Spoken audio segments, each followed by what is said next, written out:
आसंतु शुणिबा प्रख्यात कथाकार शांतनु कुमार आचार्यंक गल्प हृदकोलप।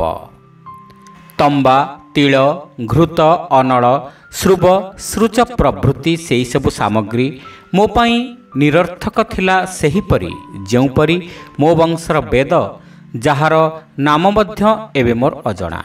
गुड़िए पुरुणा कलंकी धरा कुंची लेंथारे गुंथा हेइथिबा कुंचीर दंथड़ा दांती को बेले बेले अनाइले सेथिरु केतेगुड़ी चिन्ह मनीषंकर मुह हुए तो मोर स्मृति को आसी जाए, किंतु उपरे कहा जाइथिबा पदार्थ गुड़िक एही पुरुणा कुंची काठी गुड़िकठु भी आहुरी अमुहा थिला आम मानकर निबुज हृदकोलप आगरे। सुतरां दक्षिण पूर्व रेलपथर 3 नंबर अप मांद्राज मेल रे प्रथम श्रेणी कंपार्टमेंटर कबाट संधि सेई चिता चैतन्यकटा नामावली परिहित और हाथ में आदि शंकराचार्य दंडपरी खंडे बाड़ी बा अन्य किछि धरी आखि मिटमिट करुथिबा मुहटी को देखला मात्रे मु चटापट आखि बुले आनिली मो कोड़ उपरे पड़िथिबा खबर कागज उपरकू ओ देशर राजधानी दिल्ली ठारे जो अभूतपूर्व घटना सर्वभारतीय मन को सेतेबेले आच्छन्न कर रखिथिला ओ जहाकू लोके इंदिरा निजलिंगाप्पा महायुद्ध बोली नामित करथिले सेई महायुद्धर सांबादिक वर्णनापूर्ण कागजटी द्वारा पुणी घोड़े देले।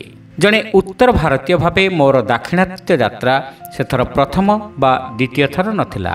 पूर्वरु केते थर मु से दिगकू यात्रा करिछि, किंतु कौनसी थर दक्षिण प्रति उत्तर भारतीयर एते गुड़ाए वितृष्णा मो मन को आक्रांत करिनथिला जेमती एथर।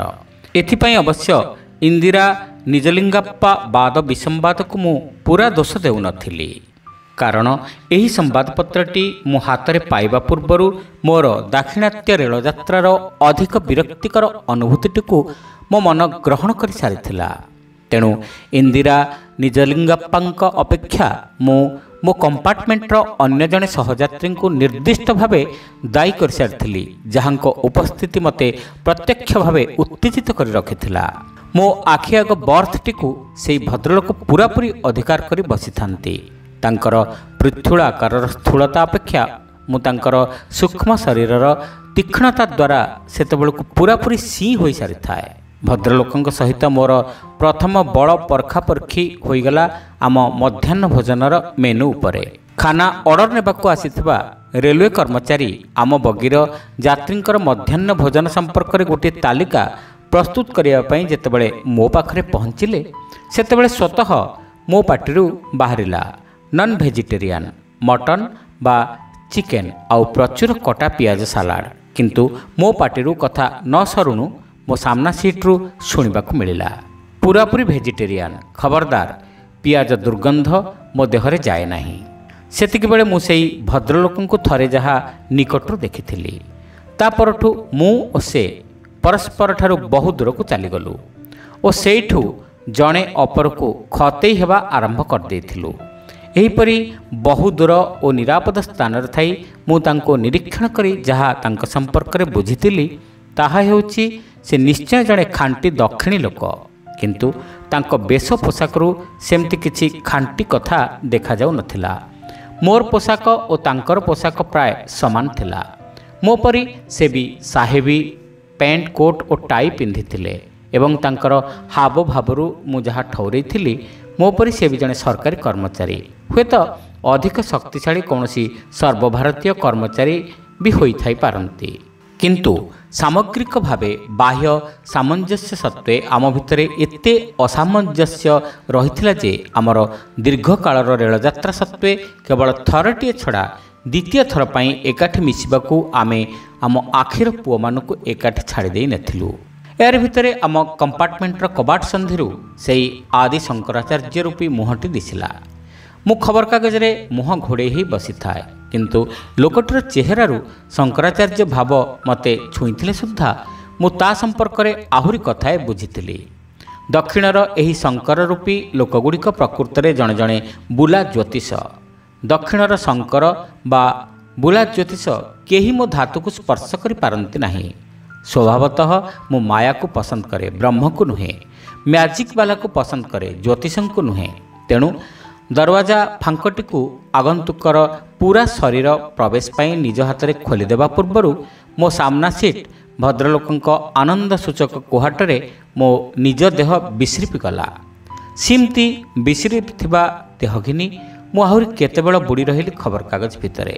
କିନ୍ତୁ ହଠାତ୍ ମୋ ହାତ ପାପୁଲିର ପଛପଟ ଚମ ଉପରେ ଆଉ ଗୋଟିଏ ହାତର ପ୍ରତ୍ୟକ୍ଷ ସ୍ପର୍ଶ ପାଇବା ମାତ୍ରେ ମୋ ଦେହର ବାକିତକ ଚମ ସଙ୍କୁଚିଗଲା।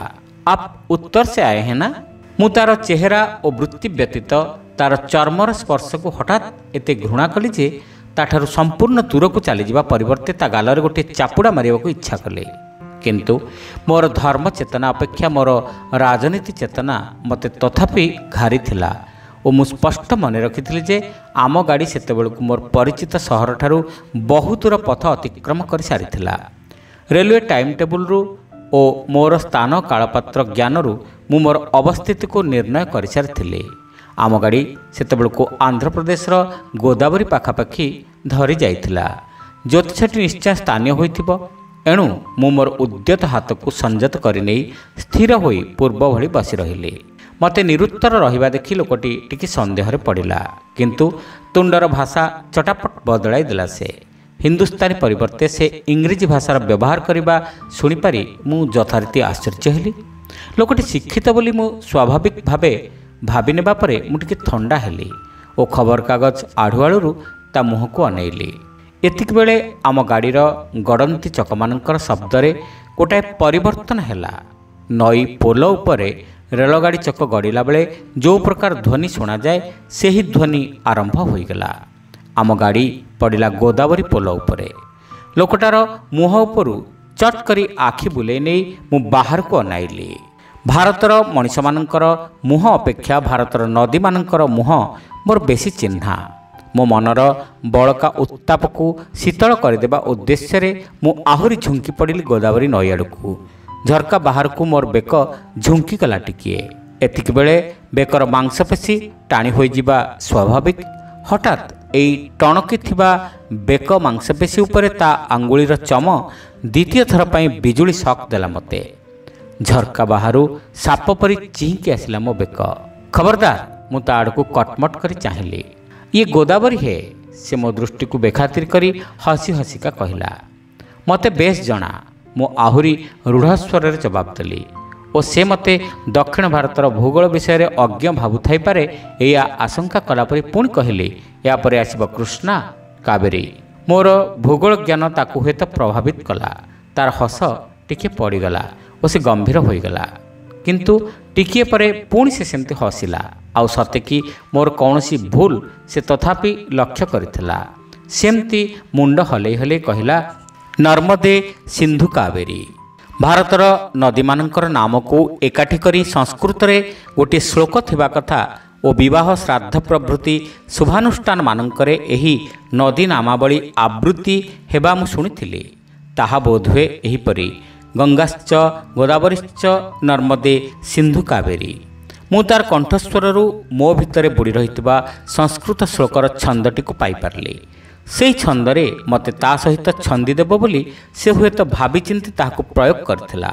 ତା ପ୍ରତି ମୋର ଏହି ମୌଳିକ ସନ୍ଦେହ ହେତୁ ମୁଁ ତାଠୁ ପୁଣି ଥରେ ନଈ ଆଡ଼କୁ ମୁହଁ ବୁଲେଇ ନେଲି ଏବଂ ସେହି ଉଦ୍ଧାର କଲା ଛନ୍ଦରେ ମୁଁ ଗୋଦାବରୀ ନଈ ସାଙ୍ଗରେ ନିଜକୁ ଶାନ୍ତ ଭାବେ ଛନ୍ଦି ଦେବି ବୋଲି ଭାବିଲି।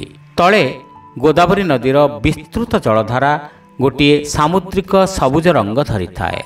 ଶରତ୍ ଋତୁର ଉପରଓଳା ଖରାର ସୁନା ପରି ହଳଦିଆ ରଙ୍ଗ ଓ ଗଭୀର ନଦୀ ଜଳର କୃଷ୍ଣ ରଙ୍ଗ ଏକାଠି ଗୋଳିଆ ପୋଳିଆ ହୋଇ ଏହିପରି ସାମୁଦ୍ରିକ ସବୁଜ ବା ନେଳି ଦିଶୁଥାଏ।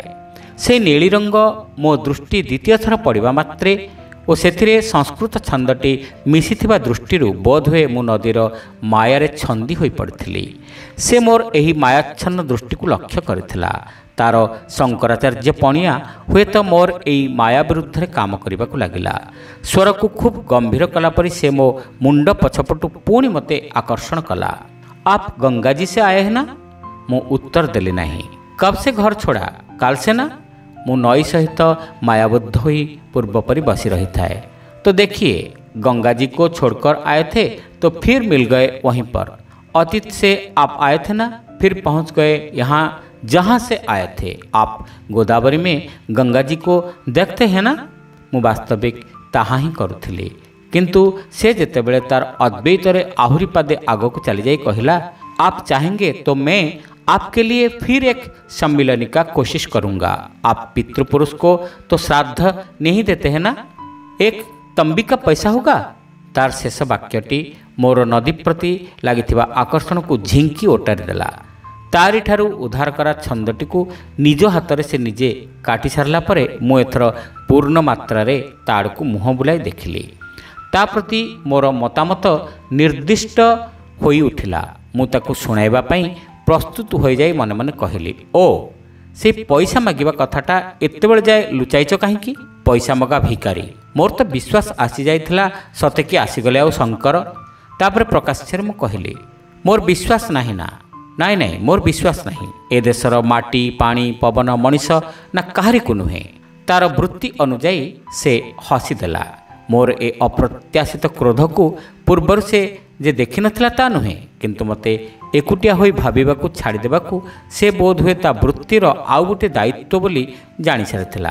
तो ठीक है, मैं फिर मिलूंगा जब विश्वास वापस आएगा आपका हृदय संसार में। से मौन हो गला। एतिक बेले कौनसी कारणरू आमर दाक्षिणात्यगामी मेल गाड़ीर बेग हठात कमी आसवा भली अनुभव करी मु पुणी नईआड़े चाहिली। गाड़ी सतकु सत अटकिबा पई ब्रेक देला। नई पोल तथापि पारी होई न थाए। आमर डबार चक गुड़िक गाड़ी चकर ध्वनियुक्त घर घर शब्द हठात निर्दिष्ट छंद हुड़ी विकल शब्द कलापरी कें कें हेबाकू लागिला। किछि समय पर गाड़ी अटकी भी गला। गाड़ी अटकिबा मात्रे से ओल्हे गला आम कंपार्टमेंट रू। अल्प कबाट खोली आस्ते झुली पड़ा से बाहर को। तापर से चलीगला बोधे आम डबा पछकू लगी गोटे तृतीय श्रेणी डबाको। मु ता चापरू रक्षा पाईगली भावी गोटे दीर्घ निश्वास नेली और पुणी थरे फेरी पड़ी मो हाथर खबर कागज को। किंतु हठात से खबर कागज पृष्ठार इंदिरा निजलिंगप्पा संपर्क में हेडलाइन उपर ही मो हृदय भितरु जात से लोकटीर मुहर वाक्य सतकी लेखी हो गला, मैं फिर मिलूंगा जब विश्वास वापस आएगा। से वाक्यटी को मु अनुवाद करी आउ थरे उच्चारण करते ताहा मो मातृभाषा रे मते आहुरी अद्भुत सुबिला। मु पुणी मिलिबी तुम मानक सहित जेतेबेले विश्वास तुम मानक हृदय को फेरी आसीबो।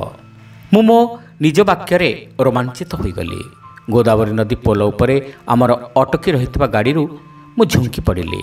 एथर गोदावरी नदीर पृष्ठभूमि रे आमर समुदाय गाड़ीर दैर्घ्य उपर मोर आखि पड़ा। तले नई पानी रे तथापि से आकर्षणीय अद्भुत सबुज रंग व्यापी रही थाए। मु तलक चाहिली और हठात मो भितर से मारात्मक चिंताटी उदय है। मु निश्चय परीक्षा करी से वाक्यटी को। मो भीतर गोटे उग्र बासना मुंड टिके उठिला। मोर से बासना को साहाय्य करने को दीर्घ समय धरी गाड़ी अटकी रहिला सेठी बोध हुए। सेमती बासनाशक्त होई मु हठात मो विश्वास को प्रचार करदेबा उद्देश्य रे सतेकी कंपार्टमेंट भीतर को निघा कली। मोर एकमात्र सहयोगी से नैष्टिक दक्षिणी सर्वभारतीय ऑफिसरटी वर्तमान जेउठी थांतु पछके अतीतरे आमर से विस्मयकर कथोपकथन को निश्चय मन रखिथिबे। तांकर निश्चय मन थिबो जेउपरि नाटकीय भावे से दिन मु तांको हठात गोटे प्रश्न पचारिथिली जेउथिरे से भय पाइला भली चमकी पड़िथिले। अच्छा, अल्प समय तले एठिकी केही जणे आसीथिबा कथा आपनकर मन पड़ुछि कि? मु तांको हाथ को मो अजाणतरे छुई देली बोधुए। किए? चमकी पड़ी से बड़ बड़ आखिरे मते चाहिए। आसी नथिले जणे एठिकी? मु सीतेई गली मो निज वाक्य थिबा विश्वास रे। कहा कथा कहउछंती? ज्योतिष? से अनुभव करि पारले मो सीतेइबाको। ना, मु तांको आखिर पुओ को सीधा सड़क चाहिली। मो आखिर पुओ द्वारा और सेतिक बेले मो उपरे मो निज विश्वास आहुरी दृढ़ हो गला। मु खोलीदेली निजको और कहली, से लोकटीर देहर रंग को आपण लक्ष्य करिसेंती? बड़ अद्भुत भावे श्यामल, एक प्रकार सबुज बरं हरित कहतु। अर्धसायित अवस्था से उठी बसिले। घुंचीबाकू इच्छा कले जड़े दक्षिण भारतीय कहीं जेकोसी भारतीयर शारीरिक पृथुलता ଏତେ ଶୀଘ୍ର ମିଳିଯାଏ ବୋଲି ମୋର ଆଶା ନଥିଲା। ଓ ତାଙ୍କର ସେଇ ଦୀର୍ଘ ନିଶ୍ୱାସଟି ମୋର ଏଯାଏଁ ମନେ ଅଛି। ଅତୀତରେ ମୋ ବୋଉ ରାମାୟଣ ପଢ଼ିଲା ବେଳେ ସ୍ଥାନେ ସ୍ଥାନେ ଏମିତି ଅଟକି ରହି ଦୀର୍ଘ ନିଶ୍ୱାସ ନେଉଥିଲା ବୋଲି ମୋର ମନେ ପଡ଼ିଲା। ଆପଣ ସେ ସବୁଜ ମଣିଷଟିକୁ ଦେଖିନାହାନ୍ତି? ମୁଁ ପୁଣି ଥରେ ପଚାରିଲି। ବୋଧ ହୁଏ ସେ ଧୀର ସ୍ୱରରେ କହିବାକୁ ଆରମ୍ଭ କଲେ, କିନ୍ତୁ କ୍ରମଶଃ ଭାବପ୍ରବଣ ହୋଇପଡ଼ି ଉଚ୍ଚ ସ୍ୱରରେ ଅନୁଯୋଗ କଲେ, ମୋର ବିଶ୍ୱାସ ଆପଣ ଠିକ୍ ଦେଖିଛନ୍ତି। ହଁ, ସେ ନିଶ୍ଚୟ ସେଇ।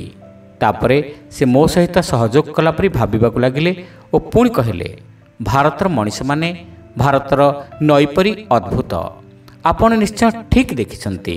ତାଙ୍କର ବର୍ଣ୍ଣ ଶ୍ୟାମଳ। ମୁଁ ଠିକ୍ ଜାଣେ ସେ ମଣିଷ ନୁହନ୍ତି କି ନଈ ନୁହନ୍ତି, ସେ ସାକ୍ଷାତ। କିନ୍ତୁ ତାଙ୍କ ବାକ୍ୟଟିକୁ ଶେଷ କରିବାକୁ ନ ଦେଇ ମୁଁ ପଚାରିଲି, ମଣିଷ ହେଉ ବା ନଈ ହେଉ, ମୁଁ ଆଶ୍ଚର୍ଯ୍ୟ ହେଉଛି ସଭା ଶେଷରେ ସାମାନ୍ୟ ତମ୍ବା ପଇସାଟିଏ କାହିଁକି ସେ ଭିକ୍ଷା କରୁଥିଲେ? ଯଥାର୍ଥ ବିସ୍ମୟର ସହ ମୁଁ ପଚାରିଥିଲି, ତମ୍ବା ପଇସାଟିଏ? ମୋର ସହଯାତ୍ରୀ ପୁଣି ଥରେ ଚମକିଲା ଭଳି ଚାରିଆଡ଼କୁ ଚାହିଁଲେ। ବୋଧହୁଏ ସେହି ଲୋକଟି ସହିତ ମୋର ପୂର୍ବର କଥାବାର୍ତ୍ତା ସେ ମନ ଦେଇ ଶୁଣି ନଥିଲେ ସେତେବେଳେ। ହଁ ହଁ, ମୁଁ ଜୋର ଦେଇ କହିଲି। ଓ ପୁଣି ଥରେ ସେମିତି ରାମାୟଣ ପଢ଼ିଲା ବେଳର ନିଶ୍ୱାସ ସେ ମାରିଲେ। ଏଥିରେ କିଛି ରହସ୍ୟ ଅଛି ନା କ'ଣ? ମୁଁ ବସି ପଡ଼ିଲି ତାଙ୍କ ବର୍ଥରେ। ମୋ ଦେହକୁ ତାଙ୍କ ଦେହ କେତେକାଂଶରେ ସ୍ପର୍ଶ କରିଥିଲା ଆମର ସେହି ସାମୟିକ ଉତ୍ତେଜନା ଭିତରେ। ତଥାପି ମୋର ପ୍ରଶ୍ନର ଉତ୍ତର ଦେବା ଛଳରେ ସେ ବ୍ୟାଖ୍ୟା କଲା ପରି କହିଲେ, ଭାରତର ନଈମାନଙ୍କର ଜଳକୁ ତମ୍ବା ପାତ୍ରରେ ଧରି ପିତୃତର୍ପଣ କରିବା ଏକ ପବିତ୍ର କାର୍ଯ୍ୟ। ବୋଧହୁଏ ଏମିତି କିଛି କାରଣରୁ ଭାରତୀୟ ଯାତ୍ରୀମାନେ ପ୍ରତ୍ୟେକ ଥର ନଈ ପାରି ହେଲା ବେଳକୁ ପାଣିକୁ ଯେକୌଣସି ତମ୍ବା ଜିନିଷରେ ଛୁଇଁ ଦେବାକୁ ପୁଣ୍ୟ ମନେ କରନ୍ତି। ବୋଧହୁଏ ସେହି ତର୍ପଣ ଉଦ୍ଦେଶ୍ୟରେ। ଆପଣ ବିଶ୍ୱାସ କରନ୍ତି ଏହି ତର୍ପଣ ପ୍ରଭୃତିରେ? ମୁଁ ପୁଣି ଥରେ ଅଟକାଇ ଦେଲି ତାଙ୍କୁ କଥା ମଝିରେ। କିନ୍ତୁ ମୋ ଭିତରେ ଟକବକ୍ ହେଉଥିବା ବିଶ୍ୱାସଟିକୁ ମୁଁ ସେତେବେଳେ ଯାକେ ଆୟତ୍ତ କରିପାରିନଥିଲି। ତେଣୁ ତାଙ୍କର ଉତ୍ତର ପାଇଁ ଅପେକ୍ଷା ନ ରଖି ମୁଁ ସେତେବେଳକୁ ମୋ ପକେଟ ଅଣ୍ଡାଳି କେତେକ ତମ୍ବା ପଇସା କାଢ଼ି ସାରିଥିଲି ଓ ସେଗୁଡ଼ିକ ଥୋଇ ସାରିଥିଲି ମୋ ଖାଇବା ହାତ ପାପୁଲି ଉପରେ। ମୋର ହାବଭାବରେ ସେତେବେଳକୁ ତାଙ୍କ ମୁହଁ ଉପରେ ଗୋଟିଏ ସଲ୍ଲଜ ତାମ୍ର ବର୍ଣ୍ଣ ବୁଲି ଯାଇଥିଲା। ସେହି ବର୍ଣ୍ଣଟିକୁ ଦେଖି ମୁଁ ଆହୁରି ପ୍ରେମରେ ପଡ଼ିଗଲା ପରି ଲାଗିଗଲି ତାଙ୍କ ଠେଇଁ। ତାହେଲେ ଆସନ୍ତୁ ନା ଏହି ପବିତ୍ର କାର୍ଯ୍ୟଟି କରିବା। ମୁଁ ହାତ ବଢ଼ାଇଦେଲି ତାଙ୍କ ଆଡ଼କୁ, କିନ୍ତୁ ସେ ମୋ ହାତ ଆଡ଼କୁ ତାଙ୍କ ହାତ ବଢ଼ାଇଲେ ନାହିଁ। ଟିକିଏ ସ୍ଥିର ହୋଇଗଲେ, ମାତ୍ର ମୁହୂର୍ତ୍ତକ ଭିତରେ ପୁଣି ଅସ୍ଥିର ହୋଇପଡ଼ିଲେ ଓ ଟିକିଏ ଲାଜରା ହୋଇଗଲି କି କ'ଣ। ତାପରେ ଅନୁତାପ କଲା ପରି ମୁହଁଟା ଶୁଖିଗଲା ତାଙ୍କର। କହିଲେ, ଦେଖନ୍ତୁ, ବଡ଼ ସ୍ୱାର୍ଥପରତା ହୋଇଗଲା। ଟିକିଏ ପୂର୍ବରୁ ମୁଁ ସେ କାମ ସାରିଦେଇଛି ଆଜ୍ଞା। ଆପଣ ଅନ୍ୟମନସ୍କ ଥିଲେ, କ୍ଷମା କରିବେ। ମୁଁ ମୋ ହାତକୁ ଫେରାଇ ଆଣିଲି ନାହିଁ। ସେମିତି ଖୋଲା ପାପୁଲିଟି ତାଙ୍କ ଆଗରେ ଦେଖେଇକରି କହିଲି, ଆସନ୍ତୁ ନା ପ୍ରକାଶ୍ୟରେ ଆଉଥରେ ଏକାଠି ସେହି କାର୍ଯ୍ୟଟି କରିବା। ମୋର ମନେ ହେଉଛି ଆମର ପିତୃପୁରୁଷ ଏହି ସାମୂହିକ ତର୍ପଣକୁ ଆହୁରି ତୃପ୍ତିରେ ଗ୍ରହଣ କରିବେ। ମୋର ଆମିଷାହାରରେ ମୋତେ ନୀତି ସାହାଯ୍ୟ କରୁଥିବା ମୋର ଖାଇବା ହାତ ପାପୁଲିରୁ ତମ୍ବା ପଇସାଟିଏ ଗ୍ରହଣ କଲାବେଳେ ତାଙ୍କ ମୁହଁ ଉପରେ ସେହି ତୃପ୍ତିଟିକୁ ମୁଁ ଦେଖିପାରିଲି, ଯାହା ବିଷୟରେ ମୁଁ କହୁଥିଲି। ସାଙ୍ଗ ହୋଇ ଗୋଦାବରୀ ନଦୀ ଭିତରକୁ ଆମେ ତମ୍ବା ପଇସା ନିକ୍ଷେପ କରିଥିଲୁ ସେଦିନ। ତମ୍ବା ସହିତ ନଦୀ ଜଳର ସ୍ପର୍ଶ ମୁହୂର୍ତ୍ତରେ ଆମର କଥୋପକଥନ ମୋର ସ୍ପଷ୍ଟ ମନେ ଅଛି। ସେ ମୋ ହାତ ଚିପି ଧରିଲେ। ଆଉ ଜଣେ ଭକ୍ତ ଅନ୍ୟ ଜଣେ ଭକ୍ତକୁ କହିଲା ପରି କହିଲେ, ଆପଣ ଭଗବାନଙ୍କ ଦର୍ଶନ ପାଇଛନ୍ତି, ଆଉ ଜୀବନରେ ଚିନ୍ତା କ'ଣ? ସେମିତି ଚିପି ଧରିଥାନ୍ତି ମୋ ହାତକୁ ସେ।